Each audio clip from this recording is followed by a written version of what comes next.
one of the things about pride that really interests me is I know in Urdu they say ghurur, which is very interesting because it's taken from the Arabic, which is a kind of self-delusion, that you enter into a delusional state from Arabic. Gharur is one of the names of the devil.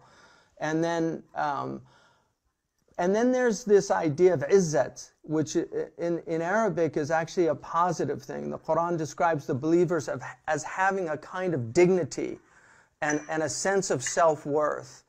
And I think what it seems to me is that in many parts of the Muslim world, a lot of Muslims have lost that sense of civilizational pride. And I think it seems to me that what you're really trying to do in an extraordinary country with extraordinary people is restore that pride and sense of who we are as a people. The Quran liberates a human being when God says that there are three things that are in His hands. Number one is respect and humiliation. So you cannot be humiliated and you cannot respect unless God wills it.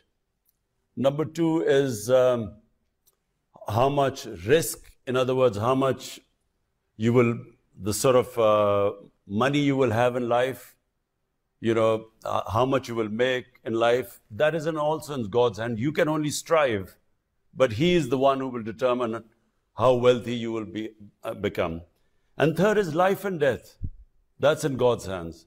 So in my opinion, these three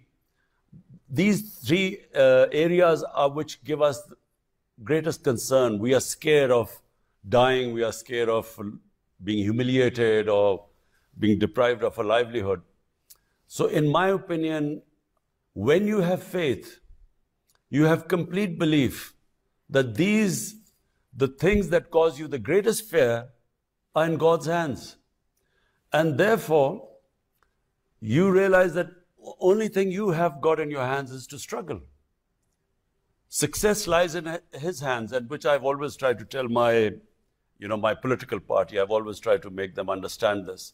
Because, when I came into politics, there were two things. Everyone, because there are mafias in politics, people were scared to come into politics because they were scared they would be killed or they would be beaten up by these mafias.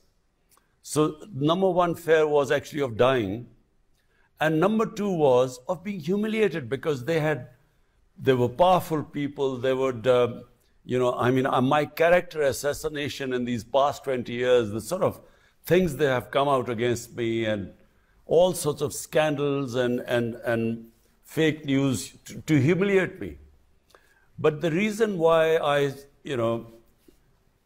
struggle all this time and for 15 years really without much success is because it was my belief that no human being can humiliate me, no matter what they say. And secondly, life and death is not in my hands.